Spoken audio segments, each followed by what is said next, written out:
Saludos amigos donde quiera que se encuentren, les mando un fortísimo abrazo. Tanto Carolina como yo estamos inmensamente agradecidos con todos los que nos han apoyado, los que nos han escrito, los que nos dan feedback, los que se han suscrito al canal y los que quieren venir, porque sigue la gente queriendo venir a ayudar.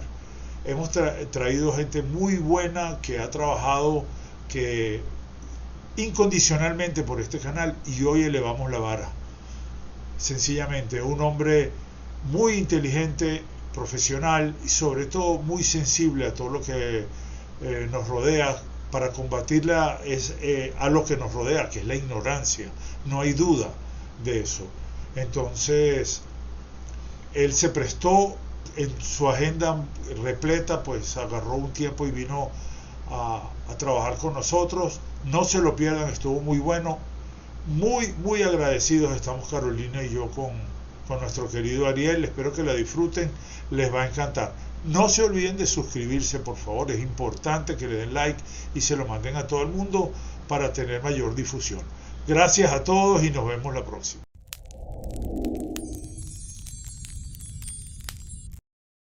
Ariel, muy modesto él. Tenemos que hablar un poco más de Ariel y nosotros sacarle con cucharitas eh, todo lo que él es y puede aportar a este canal y a la vida, porque sabemos quién eres. Ariel, solo preséntate, porfa.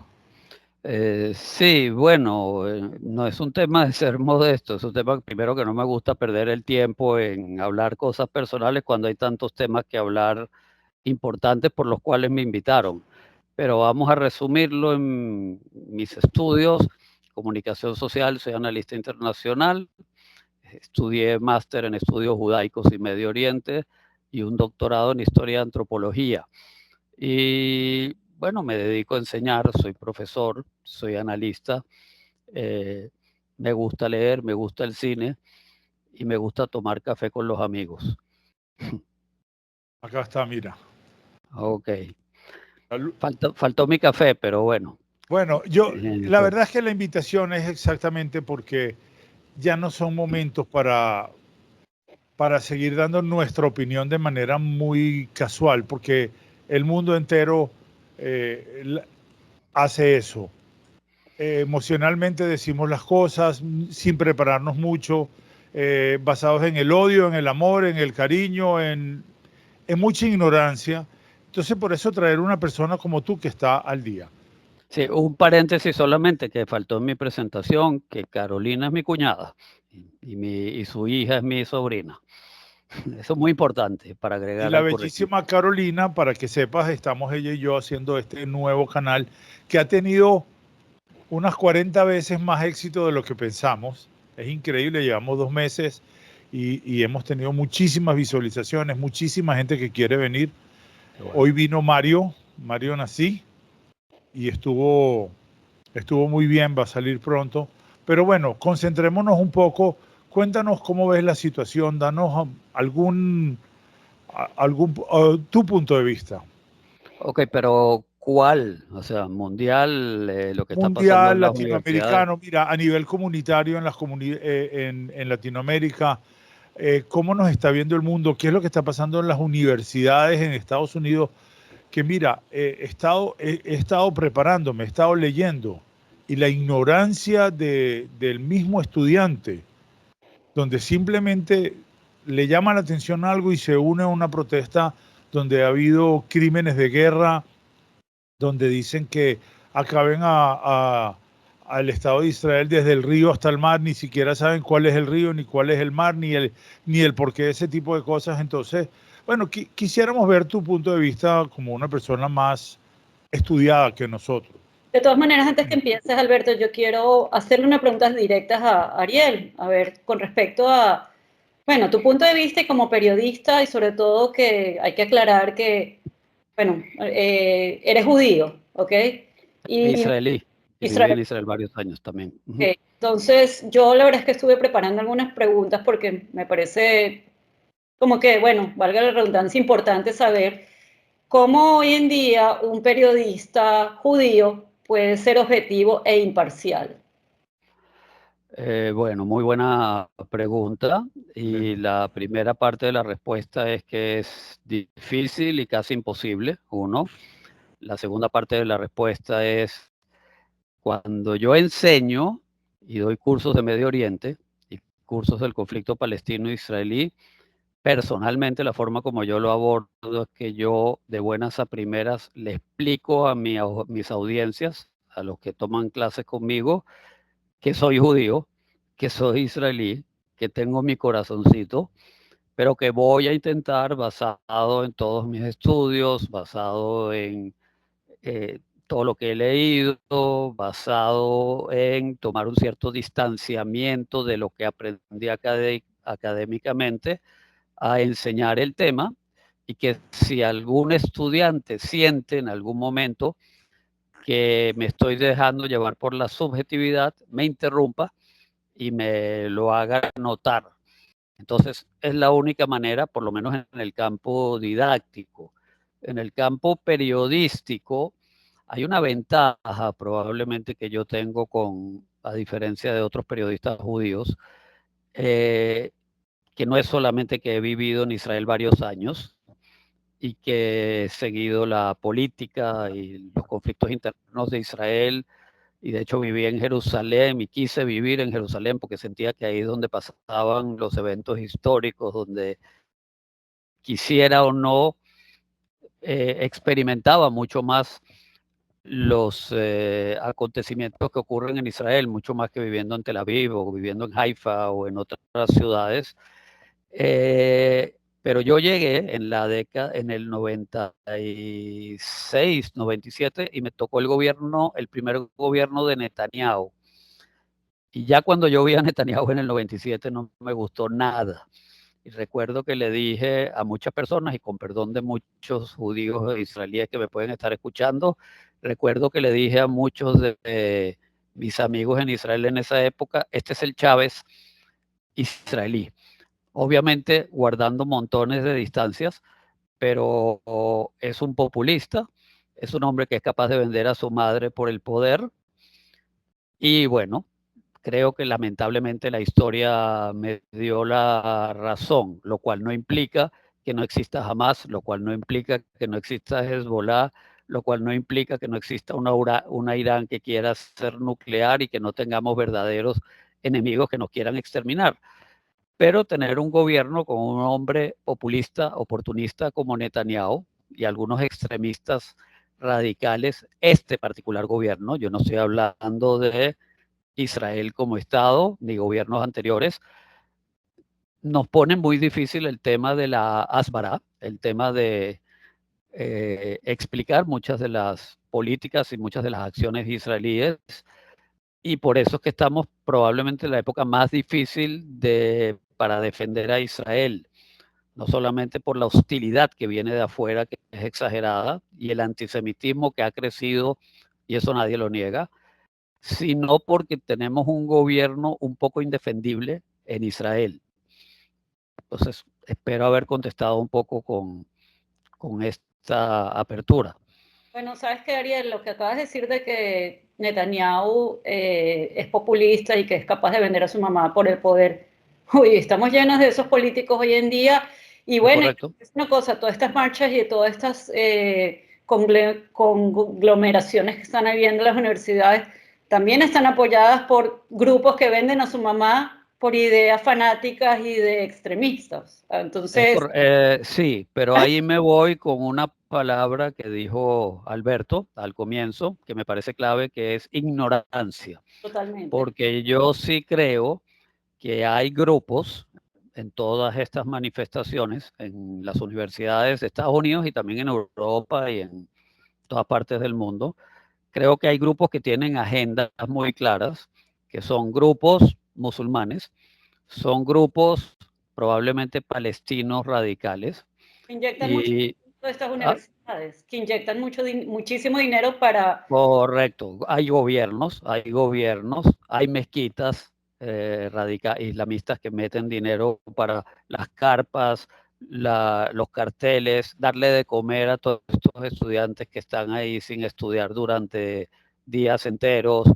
O sea, hay obviamente no solamente grupos, no solamente una agenda detrás de estos grupos y no solamente dinero y financiamiento a estos grupos, pero la gran masa de estudiantes que están protestando son manipulados por esta pequeña minoría, porque cuando los entrevistan justamente con frases como del río al mar, que obviamente es el río Jordán, al mar Mediterráneo, donde está Israel, está Cisjordania y Gaza, que es donde supuestamente los palestinos moderados dicen que hay que hacer un Estado, y dicen un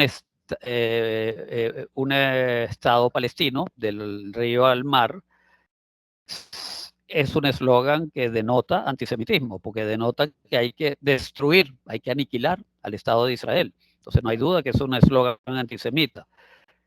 Y yo he visto por YouTube varias entrevistas que le hacen a muchísimos estudiantes y les preguntas, ¿tú sabes a qué se refiere ese cartel que llevas en tu mano? ¿Tú sabes cuál río y cuál mar? Y la mayoría dicen que no saben. Entonces, es más la ignorancia en lo que vemos a nivel de cantidad de estudiantes que están participando en esto. Y es un fenómeno que es muy típico del siglo XXI. Bueno, es muy típico de la juventud en cualquier época, pero en el siglo XXI se acrecienta. ¿Cuál es la época para salir a protestar por una causa que tú consideras justa, sea cual sea, cuando eres estudiante? Eso es histórico, ¿no? Eso es, por ejemplo, la época de los 60 y 70 Estados Unidos contra la guerra de Vietnam.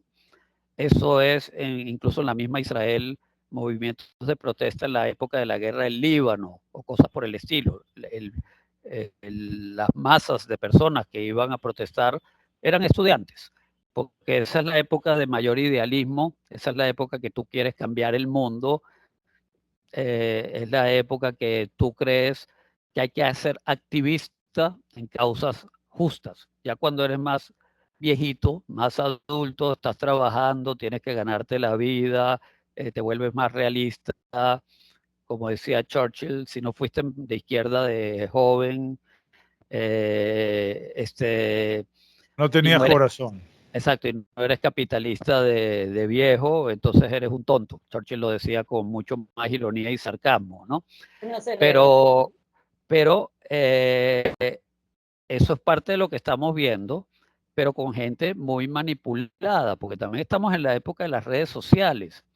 Y la mayoría de estos chicos que están protestando ahí, toda la información que ellos tienen y el contenido por el cual protestan es titulares y unas cuantas líneas de un TikTok o de Twitter o de cualquier otra red social de esto que leen o ven en pocos segundos, y no es la época de los reportajes largos de televisión o de los artículos de análisis periodísticos, etcétera. Entonces es una superficialidad que ellos mismos no saben ni por qué están ahí.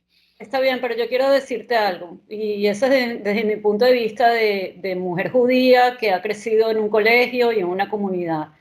El antisemitismo existe de toda la vida, ¿ok? Y nosotros Correcto. veíamos lo que se está viendo hoy en el mundo, según mi punto de vista, es de que la gente está de verdad destapando sus true colors, como dicen, sus verdaderos colores, o están hablando abiertamente porque el mundo les está permitiendo.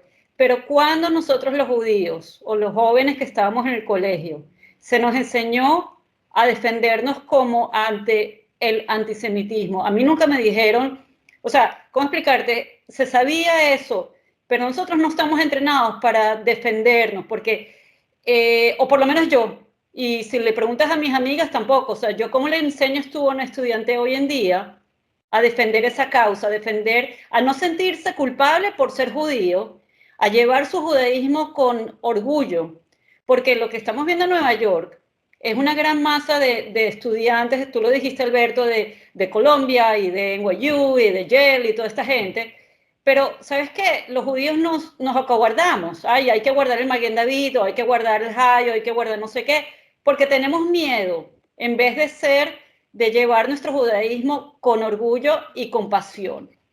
No es tan fácil. Ok, No es sí. tan fácil. Nadie dice que es fácil, pero Mira, Ariel, yo no lo quise interrumpir, pero cuando hablas está sonando como si estuvieras tocando algo. No sé si son los audífonos o algo que estás tocando que hace una interrupción, pero igual, si no, podemos seguir haciendo, porque está muy interesante todo. No es algo grave, no es nada grave. No es grave. ¿Y podemos Carolina lo seguir escucha haciéndola. también o no? perfectamente. No, No, pero tú escuchas el escuchaste sonido. el ruido que él tiene cuando habla. Bueno, entonces sigamos, a lo mejor en mi computadora o lo que sea. La cuestión es que no es nada fácil, te lo digo teniendo 2 hijos viviendo allá, que han pasado que han sido estudiantes y que ahora viven en comunidades, pues digámoslo así. Oye, es complicado. Mira, hay gente que les ha dicho, mira, cómprense una pistola.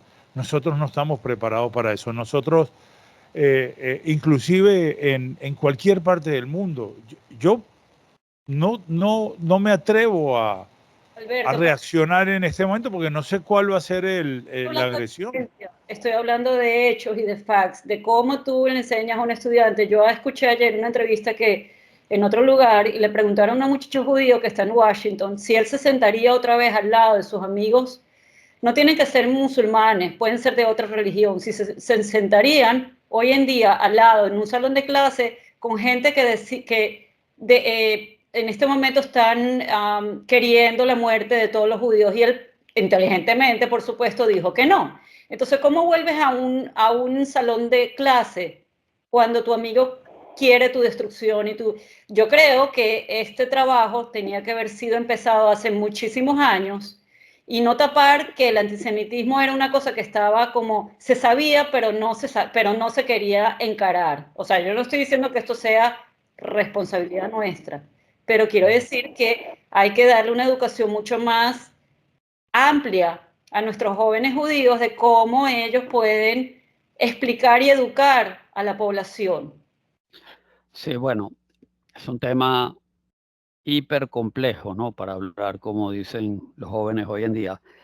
Pero el problema es este. Bueno, hay muchas cosas, pero uno de los problemas es el siguiente.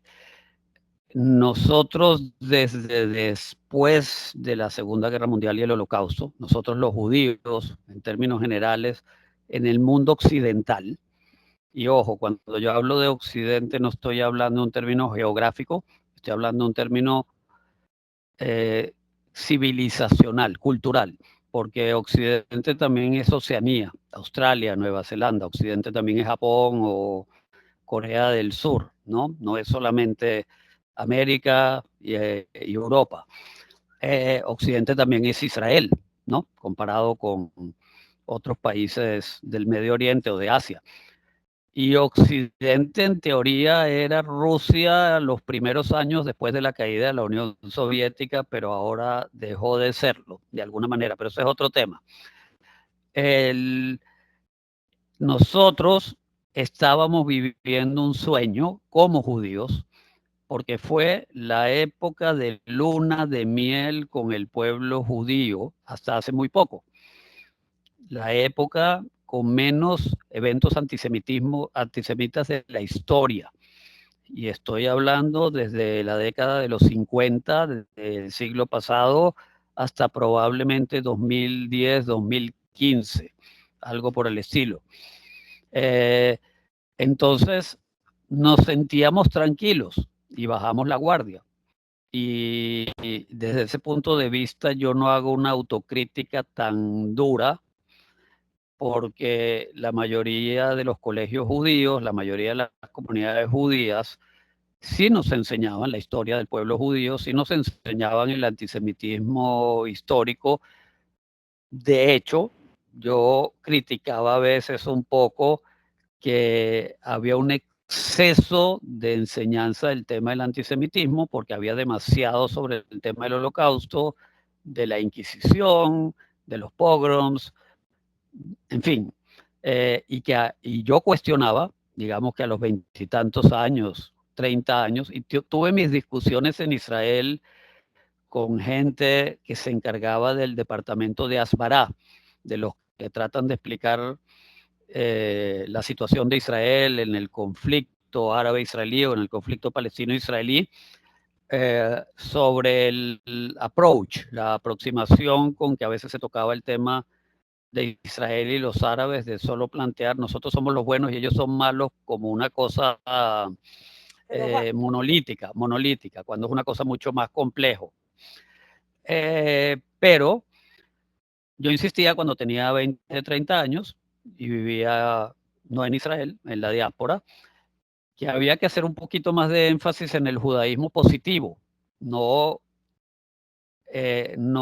experimenta y disfruta tu judaísmo porque te odian o porque te quieren exterminar o porque algún día te pueden volver a querer exterminar, sino porque te gusta leer libros o novelas que tienen que ver con historia judía o tienen que ver con temas judíos, o te gusta de vez en cuando ir a la sinagoga, o te gusta de vez en cuando escuchar música judía, música israelí y cosas por el estilo. O sea, aférrate también a lo positivo, no seas solo judío anti, porque algún día me van a acorralar y me van a decir que soy judío, y no aprendas a ser judío solo con un recetario de cómo contestarle a tus amigos cuando hablan mal de Israel o hablan mal de los judíos. Eso a mí no me pareció nunca una buena idea. Y creo que estamos pagando un poco eso también, en el tema de explicar a los demás tanto lo del Medio Oriente como explicar quiénes somos. Porque hay veces que a los judíos le preguntan muchas cosas sobre las festividades, sobre por qué los judíos hacen esto y lo otro, y me vienen amigos y me dicen, Ariel, ¿me puedes decir? Me escriben un WhatsApp, ¿me puedes decir? Porque un amigo me preguntó y no nos preocupamos generalmente de ese tema. Ahora, el problema es que como fuimos una generación privilegiada y ahora nos explota esto en la cara, ¿sí? No tenemos las armas, no tenemos los instrumentos para primero contestar bien, argumentar bien, y ahí sí no voy a entrar a debatir necesariamente bien, porque, ojo, mi filosofía en la vida, tú puedes debatir con la persona que viene con argumentos y está dispuesto a debatir, pero tú no puedes debatir con una persona que no importa todo lo que tú le digas, te va a negar constantemente y te va a rechazar constantemente. Eso es como hablar con la pared. Igual que pasa en la vida personal, que no puedes discutir con cierta gente de nada, eso pasa en este caso. Entonces, si yo tengo un amigo en la universidad, ese amigo está gritando ahora muerte a los judíos, pero yo sé que no odia a los judíos, porque antes éramos amigos, venía a mi casa, tiene otros amigos judíos, etcétera. A ese amigo yo intentaría tratar de recuperarlo. A ese amigo yo trataría de prepararme más, entender más lo que está pasando con el conflicto palestino-israelí, y cuando se calmen las aguas, conversar con él. Pero si yo veo que hay un tipo que está con un letrero que dice viva Hamas, viva las brigadas Al-Qassam, que es el ala militar de Hamas, y hay unos cuantos que vi fotos en Colombia y imágenes en Colombia con esos letreros, con ese tipo no hay nada que sentarse a hablar. Entonces hay que saber elegir las batallas. Y todo lo que yo estoy diciendo no se aplica solo al tema que estamos debatiendo ahorita, sino que se aplica a la vida.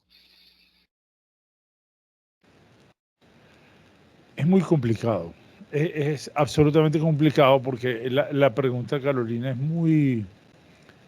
está como muy actual, porque, y la respuesta tuya es, bueno, es que no estamos preparados, porque siempre lo que pasa es que había como una necesidad de argumentar y ya. Ahora estamos hablando de una matanza brutal.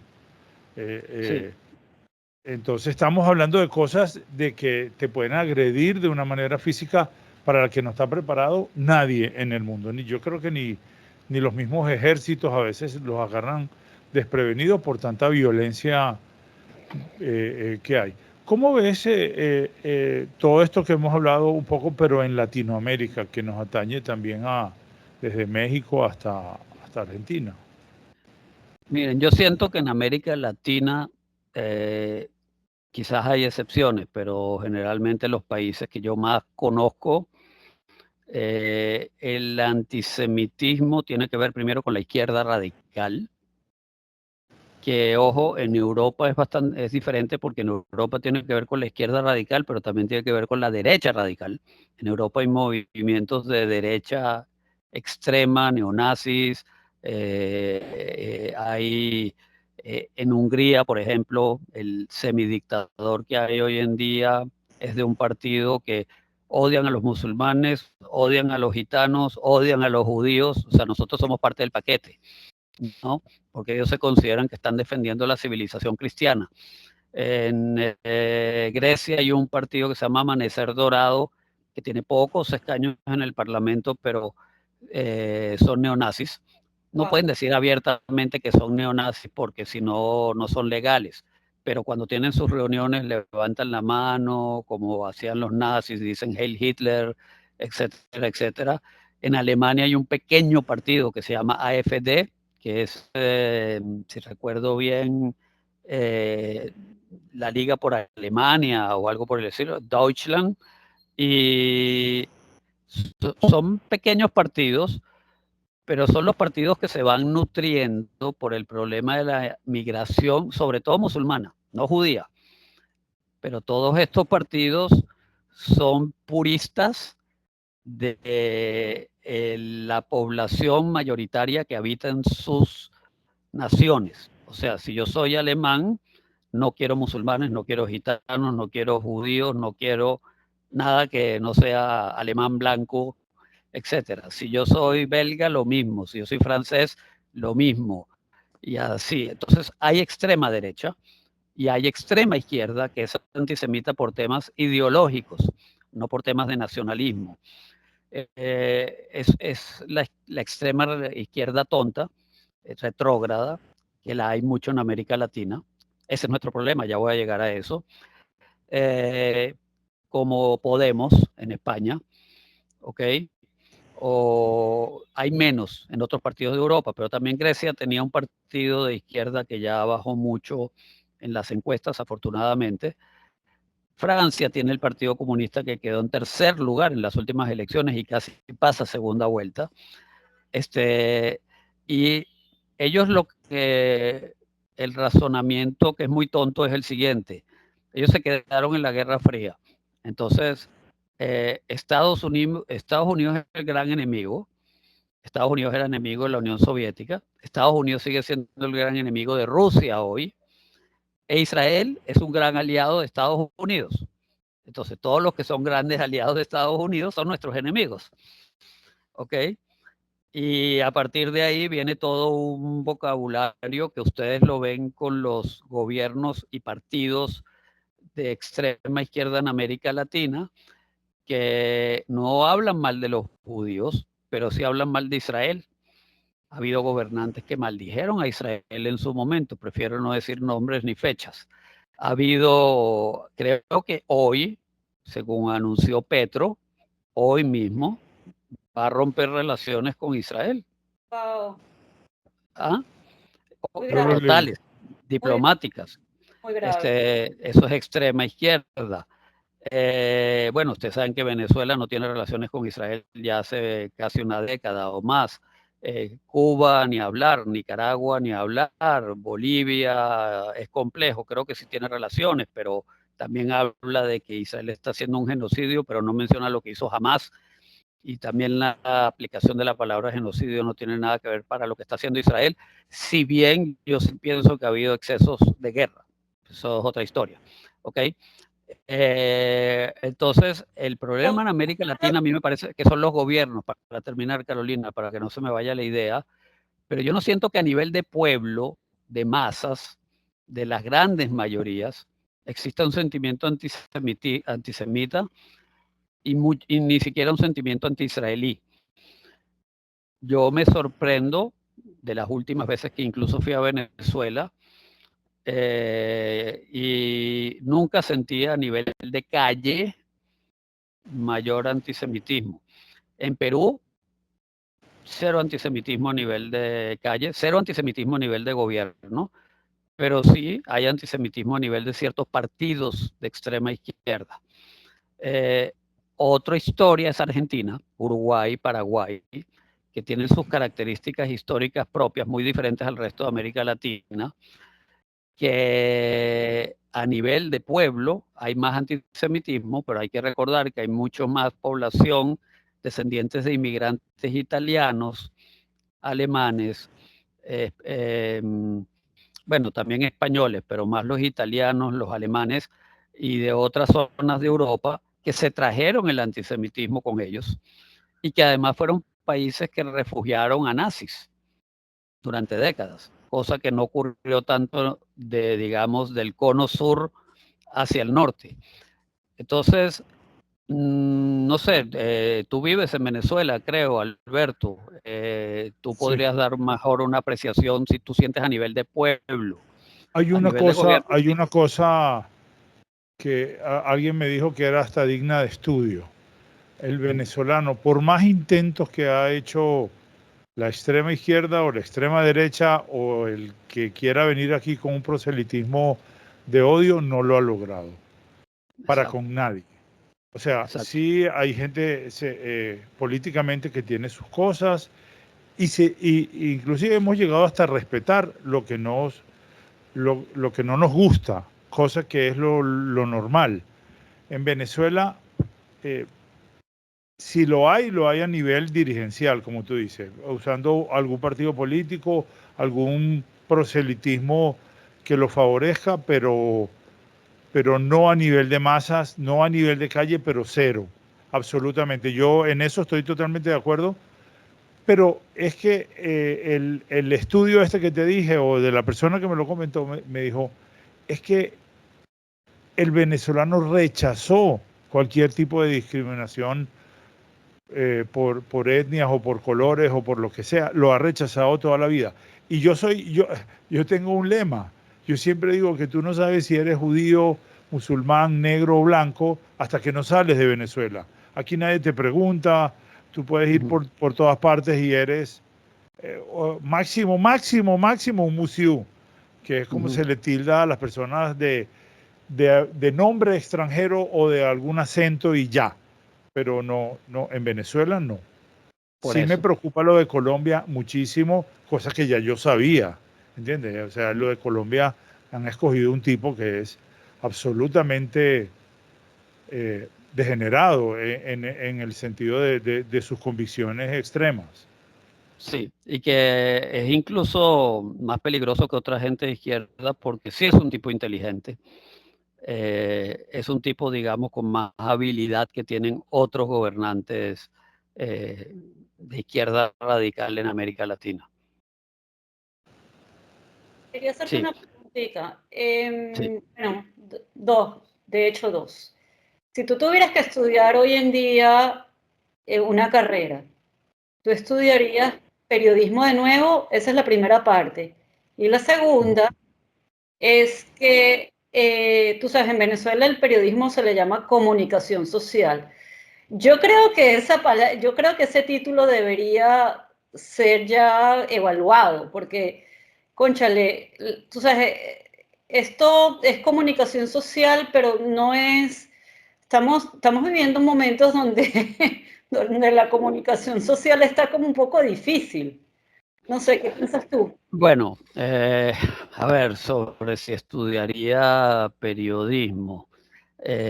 Mira, yo creo que hoy con el tema de las redes sociales y todo este tema no necesariamente estudiaría periodismo, porque yo veo que hoy hay un montón de influencers, youtubers, etcétera, que no han estudiado nada de periodismo y hacen un montón más de plata que yo.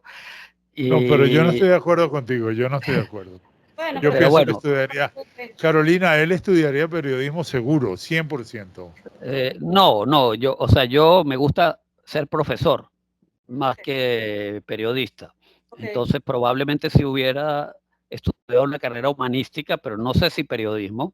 Okay. A mí me encanta la filosofía, a mí me encanta la literatura, yo leo mucho, yo he escrito 3 libros, uno de cuentos, uno de los judíos en el Amazonas, lo mencionábamos antes de entrar al aire. Entonces, probablemente hubiera estudiado otra cosa humanística. Me gusta mucho la historia. Creo que historia se hubiera estudiado, no sé si como primer título o segundo título, porque además lo que me da muy buen background para ser analista internacional es que estudié historia y que incluso si no conozco la historia de un país que me toca analizar, me meto, me pongo a estudiar y luego hago el análisis, ¿no? Pero conozco y tengo ya la técnica y los instrumentos rápidos para investigar, estudiar rápido y hacer mi análisis, ¿no? Y eso me ha entrenado mucho mejor que solamente haber estudiado periodismo.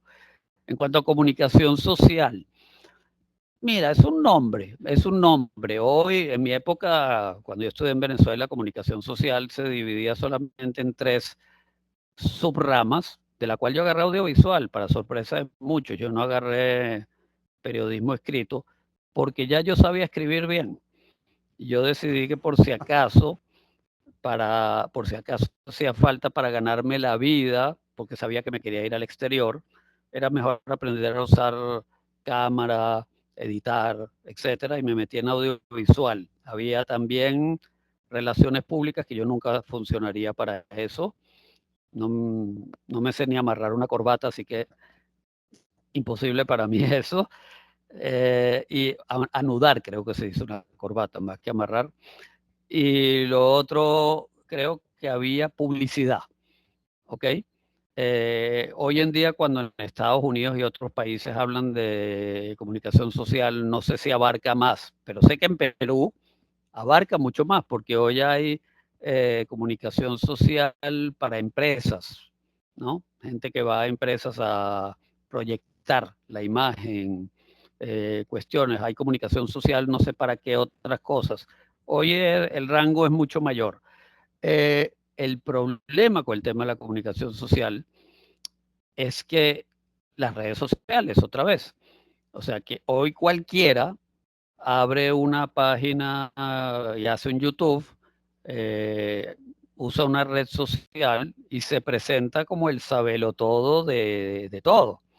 Y entonces te empieza a hablar de lo que está pasando en Gaza y te empieza a hablar de lo que está pasando en Ucrania y te empieza a Eso te iba a hablar de decir, lo que está pasando en Estados para Unidos. ese tipo de, no solo para ese tipo de cosas, sino para los opinionólogos o como se le quiera llamar, Correcto, de, de turno. correcto. Y el que no conoce y lo ve y le cae bien y ve que es un chico con carisma, lo hace muy bien técnicamente, sabe manejar muy bien la tecnología, se cree lo que este señor, señora, chico, chica diga, y ese es el peligro. Y son decenas de miles de personas que hacen eso. Hay De algunos hecho, a mí me excelentes, preocupa mucho, sí, que soy honesto, me preocupa mucho no pasarnos de la raya, siempre aclarar de que no somos ni periodistas, ni médicos, ni psicólogos. Carolina ha estado de acuerdo conmigo porque lo hemos repetido en varios podcasts, en varias entrevistas, pero sí es, yo estoy de acuerdo, sí, pero es que peligrosísimo. ustedes están haciendo una excelente labor porque ustedes también están invitando gente y están haciendo preguntas y dan sus opiniones mientras el programa fluye, pero ustedes no están pregonando, no están predicando. Sí, Yo sí. me refiero a ese tipo A eso me refería, que de estamos cuidándonos de no pregonar, pues. exacto, no, yo me refiero a ese tipo de personajes y son decenas de miles. O sea Entonces que tú te enganchas con uno y ese uno es antisemita, no le gusta Estados Unidos, no le gusta, no sé, el gobierno que hay en su país, no le gusta esto, no le gusta lo otro, no es una persona preparada, no tiene la posibilidad de darte en un conflicto la visión de los dos lados del conflicto, que eso es lo que debe hacer un analista internacional. La principal función de un analista, yo cuando empiezo a enseñar mi curso, yo creé un curso para la universidad aquí en Perú, enseño ya hace muchos años, de análisis internacional. Mi curso abre explicando que la función de un analista internacional no es adivinar el futuro, porque nos viven preguntando, ¿qué crees tú que va a pasar con Gaza? ¿Qué crees tú que va a pasar en Ucrania y tal? Nosotros no somos profetas, eso está en la Biblia. Nosotros, nuestra función es dar contexto Nuestra función es que la gente entienda las razones históricas, económicas, energéticas, religiosas, étnicas, lo que sea, de los conflictos. Y segundo, es decir, esto es lo que plantean los rusos, esto es lo que plantean los ucranianos. O Gaza, esto es lo que plantean los palestinos moderados, esto es lo que plantean los israelíes moderados, esto es lo que plantea Netanyahu, esto es lo que plantea Hamas. Y esa es nuestra función. Te puedo interrumpir. Es decir, que es algo que yo pienso que ha pasado con las redes sociales, ¿no? Que los analistas o los periodistas o mucha gente que dan sus opiniones ya dejó de ser una cosa objetiva, pasó a ser una cosa totalmente subjetiva. O sea, el analista internacional, como eres tú, el que tiene sentido común, porque creo que todos sabemos que ese es el sentido menos común de la gente, ¿no?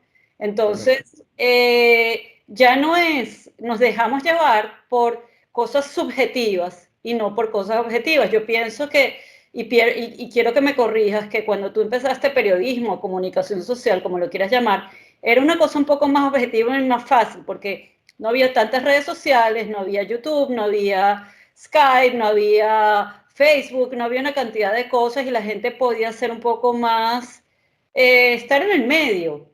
Pero hoy en día tenemos este peligro de que se... Ahora, aprovecho tu comentario, Carolina, para también decir una cosa que se ha vuelto muy peligrosa también con la gente incluso que estudia, sobre todo carreras humanísticas o carreras comunicación social, más en específico, más que estudiar filosofía, más que estudiar literatura, que son cosas más subjetivas, son cosas más abstractas. Esta es una carrera más concreta, ¿no? Hay que explicar cuestiones históricas y contextos. Uno de los graves problemas también con las nuevas tecnologías, y ojo, yo no estoy en contra de las nuevas tecnologías, me parecen maravillosas. Las nuevas tecnologías permiten lo que estamos haciendo ahora. Las nuevas tecnologías permiten que la información esté al alcance de un clic y no tener como en nuestra época que ir a 15 enciclopedias a buscar para hacer un trabajo. Pero, ¿qué fenómeno veo yo, por ejemplo, con mis estudiantes? Y lo comparto con el resto de los profesores.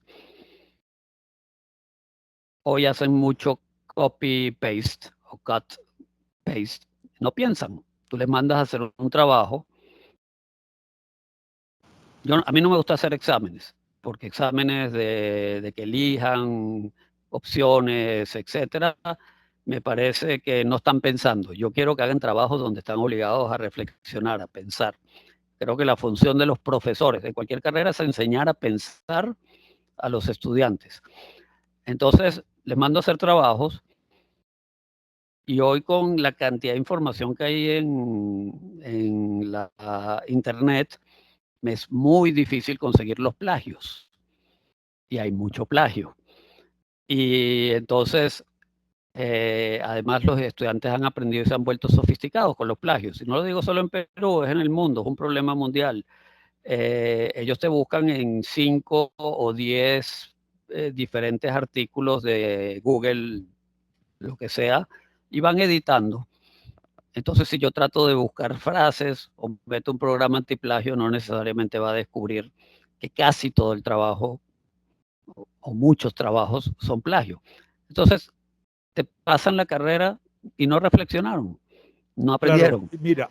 Y ahora tienes el chat GPT, que te meten y tú les dices, hazme un análisis sobre lo que está pasando en Gaza y toma en cuenta el contexto religioso, el contexto político y el contexto geopolítico que tiene que ver con energía, la parte energética, intereses, comercio, etcétera. Y ellos hacen la misma pregunta al chat GPT. Ahí está el trabajo. Entonces se gradúan. ¿Y cuánto saben estas nuevas generaciones de comunicadores sociales? Ese es otro problema que hay que agregar a esta ecuación. Obviamente. Tú sabes que mientras tú decías eso, a este canal vino un catedrático de la Universidad de España. Una de las cosas que, o sea, yo se lo dije directamente, le dije, profesor, yo estoy muerto de miedo. ¿Qué le voy a preguntar yo a usted? Y él La verdad que estuvo muy bien, me tranquilizó. Y de las cosas, de las conclusiones que llegamos era de que los exámenes se debían hacer no solo con papel y lápiz, sino orales. Que la persona aprenda a desarrollar por lo menos el contenido. Es increíble lo que acabas de decir, es absolutamente así. Eh, Te voy a molestar para que algún día veas son 32 minutos, pero que fueron No, excepcionales. con Yo gusto, te lo la voy a quiero ver. enviar y se la voy a dejar a todo el mundo acá. Eh, Antes de... Llevamos 40 y tantos minutos, así que tengo que pedirle a Carolina que si quiere hacer otra pregunta o hacer alguna Mira, intervención. si lo quieres llevar a 1 hora y lo cortas en 2 programas, yo no tengo problema. Y terminamos corrido, como ustedes quieran. Lo puedo pensar, ¿por qué no? ¿Por qué no? Pero igual, esto la gente ya se acostumbró, porque la ve por partes, la guarda y la ve por partes. Ah, Estoy ok. muy contento, sobre todo contento porque alguien de tu nivel haya venido a ayudar, porque eso es todo lo que queremos, que vengan a Bueno, ayudar, que pero nos ayuden a esclarecer. si sigues elogiando tanto, ahí sí me voy. Así Todo esto es que, culpa de Carolina. Regáñala a ella. está Bueno, bueno. Ujú. Carolina, No, querida, ¿tú no, quieres no, decir algo más? lo de haberme invitado está bien, pero lo de estar elogiando tanto ya es No, too estás peor que much, Débora. Estás peor too que much. Débora. Ariel, No sé. yo a Débora no le puedo decir lo tanto que la quiero, lo buena que es. No puedo. Se pone Bueno, roja y empieza. mándale muchos saludos que estudiamos en la misma promoción. Ella siempre habla bien de ti, para que sepas, ¿no? Entre ustedes sí podrán decirse cosas bonitas. Bueno, gracias. No hay ninguna Carolina, razón porque nunca tuvimos ningún conflicto, ¿no? En el colegio. es sí, Pero no verdad. la he visto, creo que desde que me gradué, por cierto. Así que Va a venir abrazos. al canal, a mi canal Ok. del Real Madrid. Va a venir a dar una charla. Está en un congreso ahorita, pero me dijo, te prometo que cuando regrese hablamos de las Al lesiones Madrid. en los jugadores de alto nivel. Si quieres, hablamos de fútbol. A mí me encanta el fútbol también. A mí me encantan los deportes, el tenis, el fútbol, todo. Vamos a terminar esto y hablamos un ratico. Ok. Caro, mi vida, quería, gracias por traer este hombre, gracias por venir. Pero no tienes Tu más canal preguntas. es... no tengo una pregunta, pero quiero decir algo que me parece chévere cerrar con esto y creo que todas las siguientes entrevistas que Alberto y yo vamos a hacer, lo voy a cerrar con esto. El otro día mi esposo y yo tuvimos la oportunidad de ver una película magnífica, antigua, pero magnífica, y aprendí mucho de ello, 7 años en el Tíbet, y Ujú. bueno, evidentemente, Con Brad Pitt. Con Brad sí, Pitt. el Ujú. budismo es algo que va más allá. Los invito a que lean un poco y internalicen un poco las frases que el budismo, o sea, expresa. Y les voy a dejar una frase así que dice, no serás castigado debido a tu ira, serás castigado por tu ira. Muy bien. Ahí se los dejo. Ya, ya, no, estuvo un poco lento, pero ya lo capté. Queridos, tengo que terminar. Gracias, los quiero mucho, les agradezco mucho. Sí, yo quiero agradecerles a ustedes entre comillas, pasado bien, digo entre comillas, porque los temas que abordamos son duros, difíciles y dolorosos, pero la pasé bien en el sentido de la conversación, de verlos, de reencontrarme. A mi cuñada no la veo en los últimos viajes a Miami hace un buen tiempo, espero que el próximo ya definitivamente. A Alberto no lo veo desde que me fui de Venezuela, que es Es mucho verdad. tiempo atrás. Saludos a los amigos del Ken Nashon, si todavía hay por ahí, como Henry Bollón, que sigo en contacto con él y es un gran hermano para mí. Y miren, yo trato de calificarme como un realista optimista, y con eso, ¿qué quiero decir? Realista en el sentido de que no peco de un optimismo exagerado, porque veo lo que está pasando en el mundo, en todas partes del mundo, Y el problema, por ejemplo, de falta de liderazgos y cosas por el estilo es mundial. El problema de prestigio de las instituciones, presidentes, gobernantes, poder judicial, lo que sea, es mundial. Ocurre en Europa, ocurre en América Latina, ocurre en Asia. Son problemas que por el tema de la globalización y por el tema de las nuevas tecnologías, todavía no hemos llegado al nivel político y al nivel humano, también en lo espiritual, por eso muy bien la referencia al budismo, ¿no? Para afrontar los retos de esas nuevas tecnologías. Pero, sin embargo, soy optimista en el sentido de pensar de que el mundo ha estado, para los que estudiamos historia, en situaciones muy, muy dramáticas, no voy a decir similares, pero sí adversas en extremo, es verdad. Adversas en extremo, la Primera Guerra Mundial, Segunda Guerra Mundial, siglos anteriores, etcétera, y las cosas cambiaron y el muro de Berlín, el nazismo cayó, el muro de Berlín cayó, el comunismo cayó. El terrorismo caerá.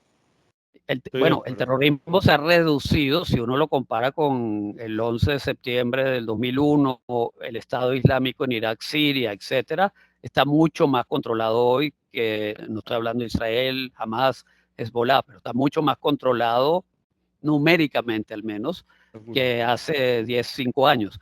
Entonces, cautelosamente optimistas. Gracias a Dios. Te tuvo Queridos. Ya va, una cosita más. Ariel, por favor, mándanos los links para que de tu blog y de tus links. Perdón, ya te dejo, Caro. Dame los nombres de los 3 libros, por favor, Ariel, rapidito. Bueno, hay uno que hasta me da ya vergüenza porque lo escribí como a los 21 años y me parece muy infantil, pero era sobre una novela ficcionalizada sobre David Ben-Gurión, se llama David de los Tiempos, no sé si existe todavía, si existe es en Venezuela. Hay otro que publicó Monte Ávila Editores, pero Monte Ávila ya no existe, será muy difícil de conseguir, que se llama Llegar Cerca y otros relatos, son 8 relatos. El de Llegar Cerca se trata sobre el filósofo Baruch Spinoza. Y el último es el de los judíos del Amazonas, que solo existe en inglés, Use of the Amazon, pero que lo estamos traduciendo y ojalá este sea el año que salga en español en Perú. Estamos en eso. Me lo haces llegar para dárselo, se lo damos de regalo a Mario, que me lo mencionó hoy. Carolina, disculpa, ahora sí. El blog, tú tienes un blog ahorita. Claro, pero lo mando. Mándame el link, yo lo voy a poner acá, sí, seguro. Por el chat de acá. Yo veo cómo hago y lo voy a poner dentro del mismo video. Los quiero muchísimo, les agradezco muchísimo. Porfa, se suscriben al canal. Miren la calidad de gente que estamos trayendo. Saludos, corazoncito. Gracias, Ariel. Caro, un beso grande, mi vida. Igual para ustedes dos.